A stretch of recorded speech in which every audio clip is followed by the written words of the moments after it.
যেদিন বুঝবে ভুলগুলো তোমার ছিল, সেদিন আমাকে পাগলের মতো খুঁজবে, আর চোখের জলের পরিমাণটাও আমার থেকে বেশি হবে।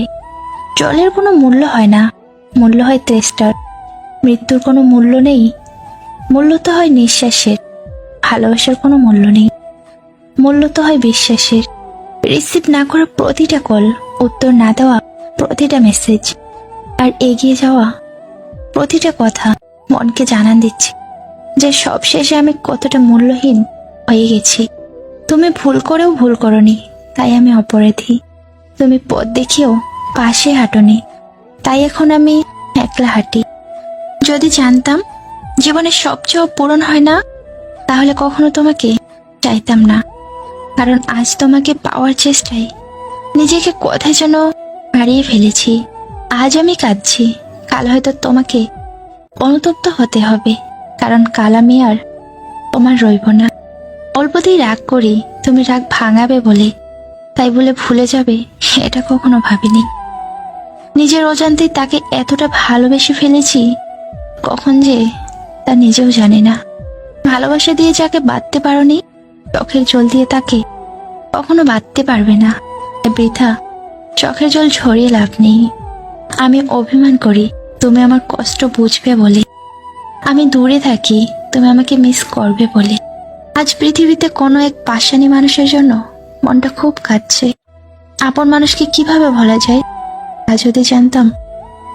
শুধু হাত ধরে কিছু পথ চলার নামই সম্পর্ক নয়, তাকে আঁকড়ে ধরে জীবনের শেষ মুহূর্ত পর্যন্ত সুখে দুঃখে পাশে থাকার নামই সম্পর্ক। ঠকাই তো তারাই যাদের আমরা মনে প্রাণে বিশ্বাস করি। ভালোবাসা মানে কাউকে জয় করা নয়, বরং নিজে কারো জন্য হেরে যাওয়া। অভ্যাস হয়ে গিয়েছিল সে আমার, তাকে ছেড়ে চলতে যেন একা লাগতো। শুধু একটা স্বপ্ন ছিল, তার সাথে পুরো লাইফটা তার হাত ধরে কাটিয়ে দেওয়া। মন খারাপগুলোকে হাসির আড়ালে লুকিয়ে রাখার অভ্যাসটা আজও ছাড়তে পারলাম না। তীব্র রকমের মন খারাপের সময় মুচকি এসে ভালো থাকার অভিনয় করতে শিখেছি। কারো ওপর তীব্র রাগ থাকা সত্ত্বেও তার সাথে কিছুই হয়নি এমন ভাব করে হাসি মুখে কথা বলতে শিখেছি। এই পৃথিবীর বিশাল মঞ্চে খুব সত্যিকারের মিথ্যে অভিনয় করতে শিখেছি। এক জীবনে আমার আর কিছু না শিখলেও চলবে, এমনভাবে কোনো গভীর সম্পর্কে জড়িও না যে বের হতে চাইলে তাকে ধ্বংস করে বের হতে হবে, আর না হয় তার কাছে সারা জীবন বন্দী হয়ে থাকতে হবে। ভালোবাসা বয়স, সুন্দর চেহারা, অর্থ কিংবা স্বার্থের সাথে সম্পর্কিত নয়, পুরোটাই বিশুদ্ধ অন্তরের সাথে সম্পর্কিত। যখন নিজের অজান্তে কাউকে কষ্ট দিয়ে ফেলি, তখন নিজেকে বড় অপরাধী মনে হয়। আর কেউ যখন আমাকে কষ্ট দেয়, তখন মনে হয় এটাই আমার পাওয়া ছিল। কষ্ট আমারও হয়, রাতে বালিশ জড়িয়ে আমিও কাঁদি, শুধু কাউকে বুঝতে দেই না।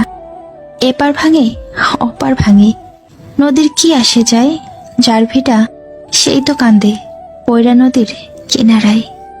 আমাদের গল্পটা ঠিক এরকমই, উপরে সারমর্ম হয়ে রয়ে গেল, যে ভালোবাসে সেই কষ্ট পেল। স্মৃতিচারণের গল্পতেই থেকে যাওয়া হলো। অন্যের কাছে মূল্যহীন হওয়ার আগে মূল্য নিয়ে সরে আসুন। ভিতরে সাময়িক যন্ত্রণা হলেও এটা অনেক বেশি সম্মানের। আমার ভাগ্যে এতটুকুও দুঃখ থাকতো না যদি ভাগ্যের লেখার দায়িত্বটা আমার মায়ের হাতে থাকতো।